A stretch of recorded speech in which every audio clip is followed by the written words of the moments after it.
সেটা হচ্ছে অটোফেজি। অটোফেজির নাম শুনেছো? অটোফেজি কি? অটোফেজি কি শোনা গেছে? জানো? জানো না তাই না?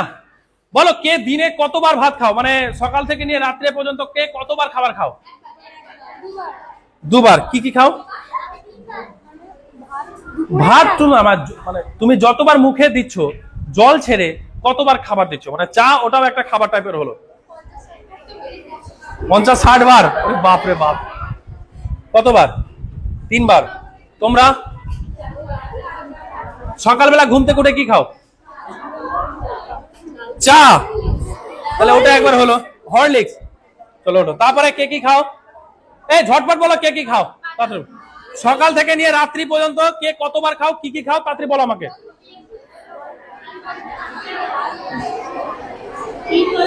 মোটামুটি চলো এবার আমি বুঝে গেছি, মোটামুটি 7 থেকে 8 বার 9 বার তোমরা খাবার খাচ্ছ, তাই না? খাচ্ছ। আমি কিন্তু মাত্র 3 বার খাই। মাত্র আমি 3 বার খাই।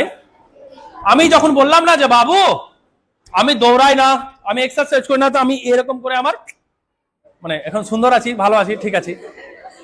ভুঁড়ি আছে নাই? তো 6 মাস আগে যখন ইউটিউব চ্যানেলে যখন দেখবে তো এরকম ভুঁড়ি ছিল। আমার ভুঁড়িটা আগে চলছে, আমি পরে চলছি। তো সে সময় ইউটিউবে সবাই কমেন্ট করে, স্যার আপনি তো নিজে আনফিট আছেন, আপনি আবার সবাইকে শিখাচ্ছেন। আমি বলছি ঠিক আছে বাবু, 3 মাস পর আমি দেখিয়ে দেবো নিজেকে। তো যে কোনো আমি যখন আমার শরীর যখন ফুলে যাচ্ছে, আমার ওজন বেড়ে যাচ্ছে, তো ধীরে ধীরে বাড়ছে, তো আমি ধীরে ধীরে কমাবো। তো বলছে অটোফেজির মাধ্যমে আমাদের 90% রোগ বা 95% রোগ অটোফেজির মাধ্যমে রোগ কে ও কি করে কন্ট্রোল করে, ওকে গ্রাস মানে খেতে থাকে। কিভাবে খায় ভালো করে? অটোফেজির এর অর্থটা হচ্ছে উপবাস। মানে জাপানে একজন নোবেল পেয়েছেন, ওনার নামটা আমি ভুলে গেলাম, উনি অটোফেজির জন্য পেয়েছেন। কিন্তু আমাদের 1000 বছর আগে আমাদের ঋষি মুনি বলে দিয়েছিলেন, ওই জন্য এই উপবাস ব্যাপারটা এসছে, পুজো ব্যাপারটা এসছে। বুঝা গেছে কথাটা? যখন আমি 30 দিনে 30 দিন খাবার খেলাম, আমার পেটকে আমি রেস্ট দিলাম না। আরে বাবা, মাসে তো আমি 2 দিন রেস্ট দিব। চলো আমি তোমাকে বলে দিলাম, আমি তোমাদেরকে বলছি তোমাদেরকে কোনোদিন উপবাস করতে হবে না। চলো ধরে নাও কোনদিন করতে হবে না, কিন্তু প্রত্যেকদিন সেটা করতে হবে। কি করতে হবে? যেমন আমি সকাল 8টার আগে খাবার খাই না, সন্ধ্যা 6টার পর খাবার খাই না। কিন্তু হ্যাঁ, কখনো কখনো মাসে 1 থেকে 2 বার চিটিং করি আমার সাথে। অ্যাকচুয়ালি হচ্ছে আমার বন্ধুর বিয়ে হয়েছে, মানে বিয়ে লেগেছে, বন্ধু তোকে আসতে হবে, একবার জায়গা 20 বার ফোন। আরে না রে ভাই, আমি 6টার মধ্যে খাই, খেলে আমার ভালো লাগে না। বন্ধু আয় আয় আয় আয়, বন্ধু বন্ধু বন্ধু বন্ধু বন্ধু আসতে হবে। গেলাম, তো খাবার খেলাম মোটামুটি। আবার কি করে জানো, সবাই গল্প করছে, দেখছি ফার্স্ট ব্যাচ বসেছে কিনা, মাঠটাপ একদম গিয়ে ফট করে বসে গেলাম। সবাই খুশি, অমিত কই অমিত অমিত কই। আরে বাবা, ওকে কোথায়, সবাই তখন কিছু জন বন্ধু বান্ধব বলে ওকে কোথায় খুঁজে পাওয়া যাবে না, ওর প্যান্ডেলে দেখো ও বসে খাচ্ছে। আরে আমরাও তো খাবো খাবো একসাথে, তাড়াহুড়া কি ছিল? কিন্তু না, আমার পেটটা চু চু চু চু করে একদম। কারণ 6টার মধ্যে আমি খাবার খাই। কেন খাই সেটা বলবো। তারপরে এই সকাল 8টার আগে নয়, 8টার পর খাবার খাই, সন্ধ্যে 6টার পর খাই না, খাবার খাই না। এটা করেই আমার বডি একদম ফিটফাট হয়ে গেল। এটা করেই আমার প্রত্যেকটা অর্গান সেদিন থেকে কি হলো, আমার শরীরের মধ্যে গ্যাস, জ্বালা, যন্ত্রণা, বুকে ব্যথা, হার্ট অ্যাটাক কিচ্ছু আসবে না। সুগার, প্রেসার, ডায়াবেটিস ইত্যাদি কিছু আসবে না, কিছুই আসবে না এই অটোফেজির মাধ্যমে, মানে এই উপবাসের মাধ্যমে। ভালো করে বুঝো, কিছুক্ষণ আগে যখন আমি প্রথম শুরুতে বলেছিলাম যে অগ্নাশয় যে আমাদের শরীরের মধ্যে আছে, সায়েন্টিস্ট কিন্তু খুঁজে পাচ্ছিল না এই অগ্নাশয় কখন ঘুম থেকে ওঠে কখন ঘুমায়। জানা আছে? জানা নাই। এটা কিন্তু কেউ বলেনি, আর মেডিকেল সায়েন্সে তো ওরা বলবেই না কোনোদিন। মানুষ তো শুধরে যাবে, মানুষ শুধরে যাবে তো অসুখ বিসুখ হবে না, অসুখ বিসুখ হবে না তো আমাদের চলবে কি করে সংসারটা, নার্সিং হোমটা চলবে কি করে ভাই, তাই না? কিন্তু মানুষ যদি আমার কথা শুনে যদি শুধরে যায় বাবু, অন গড বলছি, সুখে মরে যাবে সবগুলো, আগে সুখে মরে যাবে একদম, পাবে না তো, টাকা পাবে না তো। আর সেটা আমি করব কিভাবে সেটা আমি তোমাদেরকে বলছি একটু পর। চলো। তো অগ্নাশয় আমাদের ঘুম থেকে উঠে সকাল 8টার সময়। দেখো তুমি রাত্রে 10টার সময়, ধরো তোমাকে বলছি, তুমি রাত্রে 10টায় খাবার খেয়েছো, সকালবেলা আরামসে বাথরুম ভালোভাবে ক্লিয়ার হয়ে গেল, তুমি ভাবছো যে তোমার সব খাবার হজম হয়ে গেছে, হয়নি। পেট মাত্র 70 থেকে 80% ডাইজেস্ট করে। কত পার্সেন্ট? 100% ডাইজেস্ট করে, শেষে গিয়ে 20% সেটা হচ্ছে অগ্নাশয়। কি করে? অগ্নাশয়। তাহলে আনডাইজেস্ট ফুড আমাদের গিয়ে লার্জ ইন্টেস্টাইনে গিয়ে চিপকে থাকে। যখন এখানে একটা তেল ফেলে দিবা, তেল তো সরষার তেল ফেলা, জল মারো, তাও দেখবা যে যাবে না। সেরকম ভাবে আমাদের কিন্তু ওখানে গিয়ে কোলন গুলোতে গিয়ে চিপকে থাকে। আমরা তো দেখতে পাচ্ছি না, আমাদের ভেতরে আছে। আমরা শুধু স্কিনকে সুন্দর একদম পরিষ্কার করছি এবং ঠিকঠাক সময় করছি, চুলটা যেন ফরফর করে সেগুলো ব্যবস্থা করছি, কিন্তু ভিতরের যে কন্ডিশন, আমাদের ভিতরের অর্গানিক কন্ডিশন আমরা তো দেখতে পাচ্ছি না। যদি আমরা ভেতরের অর্গানের যদি কন্ডিশন দেখতে পেতাম, তাহলে আমরা সেই ভুলগুলো কিন্তু করতাম না। বুঝা গেল না? গেল না? তো কি হচ্ছে বাবু, কিছু বলবে? এবার কি হচ্ছে, বসো। হ্যাঁ, লার্জ ইন্টেস্টাইনে গিয়ে মানে বৃহদন্তে গিয়ে চিপকে যাচ্ছে। শোনো, কথা বলো না। এখানে ফাঁকা আছে, বসে যাও। এখানে ফাঁকা, ওখানে ফাঁকা আছে, ব্রেঞ্চ ফাঁকা আছে, বসো। তো এবার কি হচ্ছে, চিপকে যাচ্ছে। তাহলে আমাদের 20% যে ডাইজেস্ট কে করে, অগ্নাশয়। ও কি করতে পেলো? আমরা রাত্রি 10টায় খেলে করতে পারলো না। ধীরে ধীরে ধীরে ধীরে পেটের সমস্যা, পাইলসের সমস্যা, কোষ্ঠকাঠিন্য সমস্যা, পায়খানা যা শক্ত শক্ত হয়ে যায় বাবু, এই কারণের জন্য হচ্ছে। ভুঁড়ি বড় হয়ে যায়, শরীর মোটা হয়ে যায়। আরে বাবা, খাবার যদি হজম হয়ে যায় সেটা রক্তে পরিণত হয়ে যায়, আর খাবার যদি হজম না হয় সেটা বিষে পরিণত হয়ে যায়। সেই কারণের জন্য কোনো রোগ যদি হয়, যখন টেস্ট করতে বলে তো রক্ত টেস্ট করতে বলে, তাই না? কেন? খাবার যদি হজম না হয় তাহলে বিষে পরিণত হলে রক্তে মিশবে সব, আর খাবার হজম হলে সেটা রক্তে চলে যাবে, তাই না? রক্তে পরিণত হয়ে যায়। তাহলে সেই জন্য রক্তে, তাহলে মানে রক্তের কারণে, তাহলে আমার যদি খাবার হজম না হয় তাহলে বিষে পরিণত রক্তে যাবে, তখন তো সব রকম আমাদের কি হবে, অসুখ বিসুখ সৃষ্টি হবে। তাহলে আমরা যদি সন্ধ্যে 6টার মধ্যে খাবার খেয়ে নিই, অগ্নাশয় আমাদের 8টার সময় ঘুমায়, তো ঘুমানোর যদি 2 ঘন্টা আমরা আগে খাবার খেয়ে নিই, তাহলে অগ্নাশয় যে 20% যে খাবারটা ওটা কি ডাইজেস্ট করে দিবে, হজম করে দিবে। তাহলে আমাদের ভবিষ্যতে কোনো অসুখ বিসুখ আসবে? আজকে প্রত্যেকের বাড়িতে পেশেন্ট আছে না? গ্যাস, ঘুষ, ভুট, ভাত, টিউমার, ক্যান্সার, এটা সেটা সব আছে। বাবু, এই নিয়ম শুরু করে দাও। 7 দিন পর আমি তোমাদেরকে গ্যারেন্টি দিচ্ছি, 7 দিন পর তোমরা বেটার ফিল করবা। যদি না করো তো আমাকে বলবা। বাবু, জিমের কোনো প্রয়োজন নেই, দৌড়ানোর কোনো প্রয়োজন নেই, শুধুমাত্র time is the best medicine.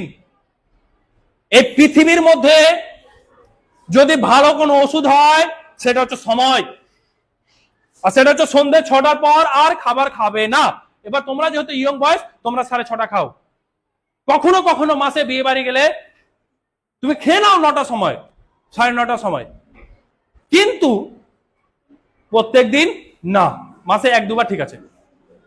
এবার কি বলছে দেখো, আমি কি বললাম, তোমাদেরকে কোনোদিন উপবাস করতে হবে না, কিন্তু তুমি ডায়েটের মধ্যে চলে আসলে বা উপবাসের মধ্যে চলে আসলে, ভালো করে বুঝো, সন্ধ্যে যদি তুমি 6টায় খাবার খাও, সকাল 8টার পরে খাবার খাচ্ছ, দেখো 14 ঘন্টার গ্যাপ থাকছে না? আমরা যদি রাত্রি 10টায় খাই, গিয়ে বাবু 6 ঘন্টা আমাদের খাবার হজম হতে লাগে। ভোর 4টা অবধি পেট কাজ করবে, আবার তুমি 7টা 8টার দিকে আবার খাবার খেয়ে নিবা। পেট কি আমার রেস্ট পেলো? পেটটা কি আমার রেস্ট পাচ্ছে? তো পেট যখন রেস্ট পাচ্ছে না, তো ওরও তো ও ভাই, আমি যখন ঘুমাচ্ছি তো ও তো একটু রেস্ট নিবে না? ওর যখন হজম কাজ, যখন ওর ক্রিয়া শেষ হয়ে যাবে, তখন ও কি করবে, ওর যে ক্ষত বিক্ষত যেটা স্থান আছে ও কি করবে, রিপেয়ারিং করবে, তবে আমরা ভালো থাকবো। যেমন যদি আমরা ফল খাই, মাত্র 45 মিনিট 1 ঘন্টার মধ্যে হজম হয়ে যায়। সবজি যদি খাই, কাঁচা সবজি বা কাঁচা ফল খাই, 40-45 মিনিট বা 1 ঘন্টার মধ্যে হজম হয়ে যায়। সেই জন্য বলছে প্রত্যেকটা দিন কাঁচা সবজি, কাঁচা ফল খাবে। তার কারণ হচ্ছে আমাদের যে বৃহদন্ত আছে, ওখানে যে গুড ব্যাকটেরিয়া আছে, বিলিয়নস এন্ড ট্রিলিয়নস গুড ব্যাকটেরিয়া আছে, ও বলবে এভাবে নাচবে, ও মা আমি পেয়েছি। প্রত্যেক দিন আমাদের কাঁচা ফল, কাঁচা সবজি কিন্তু দরকার। কারণ ওই গুড ব্যাকটেরিয়াকে যদি কাঁচা ফল, কাঁচা সবজি যদি তুমি না দাও, ও কি করবে, সে কোলনকে খেতে শুরু করবে, লার্জ ইন্টেস্টাইনকে খেতে শুরু করবে, তখন তোমার জীবের ঘা আসবে, তখন কিন্তু বিভিন্ন ধরনের রোগ আরো সৃষ্টি হবে। তারপরে দীর্ঘদিন তুমি খাবা না, ওখানে ক্যান্সার সৃষ্টি হয়ে যাবে। বুঝা যাচ্ছে না? যাচ্ছে না? তাহলে ওখানকার গুড ব্যাকটেরিয়া কি চায়? কাঁচা ফল, কাঁচা সবজি চায়। প্রত্যেকটা দিন তুমি কাঁচা ফল বা কাঁচা সবজি একটা হোক বা দুটা হোক তোমাদেরকে খেতে হবে। কেন খেতে হবে? That is clear? ক্লিয়ার হয়েছে? এবার সেই কাঁচা সবজিকে যখন তুমি তেলে ফ্রাই করছো, ওই খাবারটাই কিন্তু 3 থেকে 4 ঘন্টা হজম হতে লেগে যাবে, এবং তুমি হেভি খাবার খাবা, ওটা 6 ঘন্টা, মিনিমাম 6 ঘন্টা সময় লাগে। এবার যেদিন তুমি খাসির মাংস খাবা, ও 24 ঘন্টা ধরে ডাইজেস্ট করবে। চিকেনের মাংস মানে চিকেন মুরগি খাবা, তো 12 ঘন্টা ধরে ডাইজেস্ট করবে। ঠিক? আর রাত্রের দিকে কখনো চিকেন বেগেরা কিছু খাবা না, মাটন বেগেরা। আর শহরের একটা বাজে একটা কি আছে, এখন তো হচ্ছে সব অর্ডার করে করে রাত্রি 12টা একটা সময় খাবার খাচ্ছে। একদম ভুল করবা না, টাকা যাচ্ছে সব। আগামী দিন তোমাদের কি হয়ে যাবে? শরীর 12টা বেজে যাবে, ব্যান্ড হয়ে যাবে একদম। দেখো, আমি যদি সুস্থ থাকি তাহলে আমার ডক্টরের প্রয়োজন আছে? তাহলে আমাকে রোগ হলে তবে আমি চিকিৎসা করব। আগে থেকে যদি আমি নিজেকে ঠিক রাখি, তো আমার কোনো অসুখ বিসুখ আসবে না। তাহলে অসুখ বিসুখ, দেখো নিজের শরীরের উপর কোনো সম্পদ আছে। যখন করোনা চলে আসলো, তো নিজের লোকই আমার কাছে আসছে না, তাহলে শরীরের উপর কিছু আছে বাবু। নিজেকে চিনো বাবু। বান্ধবী কিছু না, ও বান্ধবীটা আমার খারাপ, ওই বন্ধুটা আমার খারাপ, দরকার নাই। নিজেকে চিনো না, ব্যাপারটা বুঝতে পারছো বাবু? তাহলে নিজেকে কি করতে হবে? আগে চিনতে হবে। যখনই তুমি নিজেকে চিনে নিবে, তখনই কিন্তু না ডক্টর লাগবে না কিছু লাগবে। বুঝা গেল? চলো, এবার কি হচ্ছে, আমার এই ইউটিউব চ্যানেলটাতে নলেজ ফর গুড হেলথ, ব্রেনে সেভ করবা, নলেজ ফর গুড হেলথ, এখানে দেখবা আরো বিভিন্ন ধরনের কিন্তু আমি ভিডিও দিয়েছি, এখানে দেখবা। তাহলে অটোফেজি কি জিনিস বুঝা গেল? তাহলে এই অটোফেজির মানে, তাহলে আমি কোনোদিন উপবাস করলাম না, কিন্তু আমি 14 ঘন্টার প্রত্যেকদিন গ্যাপ রেখেছি। 14 ঘন্টার আমি প্রত্যেকদিন কি রাখলাম? গ্যাপ রাখলাম। তাহলে আমাদের যে অর্গান গুলো রয়েছে, ওটা টাইমলি কি করবে? নিজের আমাদের শরীরকে রিপেয়ার করবে। তুমি ঘুমাচ্ছ, তো ঘুমাবে না? ও শান্তি নিবে না? নিবে তো? একবার ভেবে দেখো তো, আমি ঠিক বললাম না ভুল বললাম? আমাদের ভেতরে যে মেশিনটা আছে, ওকে যদি সব সময় চালাবা, তো অসুস্থ হবে না? হবে না? জ্বর হলে আমরা কি করি? খাবার খেতে ভাল লাগে না। পেট খারাপ হলে খাবার কিন্তু খাওয়া যায় না। তো দেখো, তুমি যদি প্রত্যেকদিন 14 ঘন্টা গ্যাপ রাখতে, তাহলে তো পেট তো খারাপ হতো না, ডায়রিয়া তো হতো না।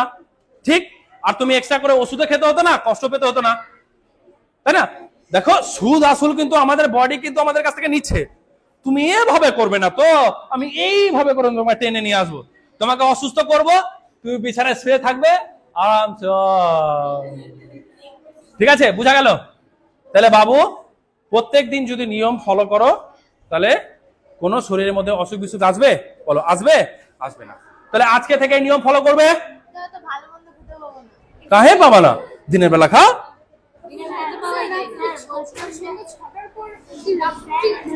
তোমাদের জন্য 6:30 না, আমাদের জন্য 6টা। পাবে না। এবার এবার এবার প্রশ্নটা হচ্ছে যে খিদে পাবে। শোনো, খিদে পেয়ে যাবে, আমারও পেয়ে যেত, কিন্তু কিন্তু আমাদের বডিকে তুমি যেভাবে দিবা সেভাবে নিবে। ভালো করে বুঝো। 7 দিন অটোমেটিক নিজের খিদে পেচ্ছে, তো জল পান করো, একটু তাড়াতাড়ি ঘুমিয়ে যাও। ঠিক আছে? কি হবে? ঘুমিয়ে গেলে আর তো বুঝতে পারবে না, একটু তাড়াতাড়ি ঘুমিয়ে যাও। 6টার মধ্যে খাওয়া হয়ে গেছে, রাত্রি 10টায় ঘুমিয়ে যাও। 7 দিন কষ্ট হবে, তারপর আমাদের বডি কি করবে? অটোমেটিক নিজের জায়গা কিন্তু নিয়ে নিবে। তখন ও বলবে না না না, আরে ভাই আমি তো খাবারই পাবো না, তো খিদে আমার পাইয়ে লাভ আছে? তখন ও খিদে আর পাবে না। তো 7 দিন, এই 7 দিন বড় কষ্ট হবে, তারপর অটোমেটিক চলে আসবে। হ্যাঁ বলো। খেয়ে চলে যাও টিউশন থেকে, বাড়ি থেকে খেয়ে পেট ভরে চলে যাও। ঠিক আছে? হ্যাঁ, খেয়ে নাও, চলে যাও। তাহলে কি করতে হবে? নিজেকে অভ্যাসে দেখবা। জাপানের লোক মোটা দেখতে পেয়েছো? পেয়েছো কি? এই নিয়মটা ফলো করে। জাপানের রেস্টুরেন্ট, হোটেল বেগেরা সব 6টার পরে বন্ধ, খাবারের দোকান সব 6টার পরে বন্ধ, তারপরে আর খুলবে না, খাবার বন্ধ। বুঝা গেছে না? যায়নি? গেছে? কেন ওরা সুস্থ আর কেন আমরা অসুস্থ, এটা বুঝা গেছে? এবার নেক্সট টপিক আছে। কারো বোরিং ফিল হচ্ছে?